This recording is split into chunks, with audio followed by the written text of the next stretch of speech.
میرے آقا صلی اللہ تعالی علیہ وسلم ارشاد فرماتے ہیں کہ انسان کے ہر عضو پر ایک صدقہ ہے۔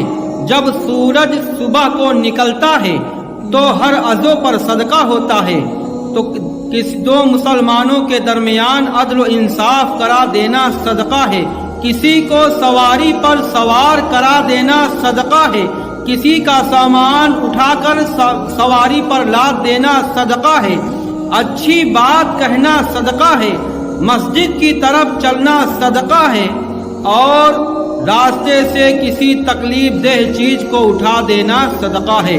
سبحان اللہ! یہ دین کی پیاری باتیں زیادہ سے زیادہ شیئر کریں۔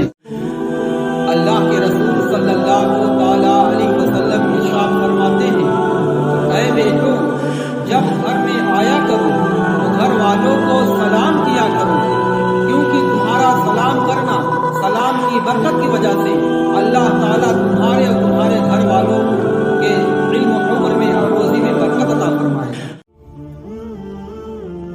ترمذی کی حدیث شریف میں جو مسجد کی تعمیر کرتا ہے، اللہ کے رسول صلی اللہ تعالی علیہ وسلم ارشاد فرماتے ہیں، جو اللہ کو راضی کرنے کے لیے مسجد بنواتا ہے تو اس کا گھر جنت میں ہوگا۔ سبحان اللہ!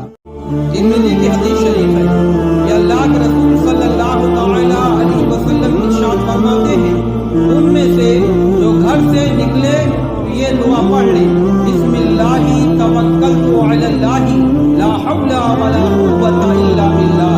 اس کے پڑھنے کی برکت کی وجہ سے شیطان ان کلمات کو سن کر دور بھاگ جاتا ہے، اور میرے آقا فرماتے ہیں تو نے صحیح راہ چنی ہے۔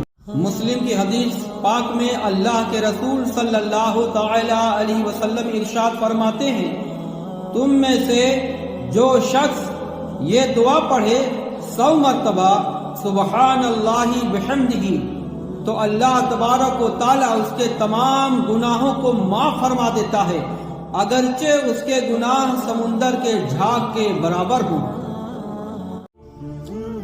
کھانا کھانے کی دعا، بسم اللہ وعلی برکت اللہ۔ اگر کھانا کھاتے وقت دعا پڑھنا بھول جائیں تو یہ دعا پڑھیں، بسم اللہ اولہ وآخرہ۔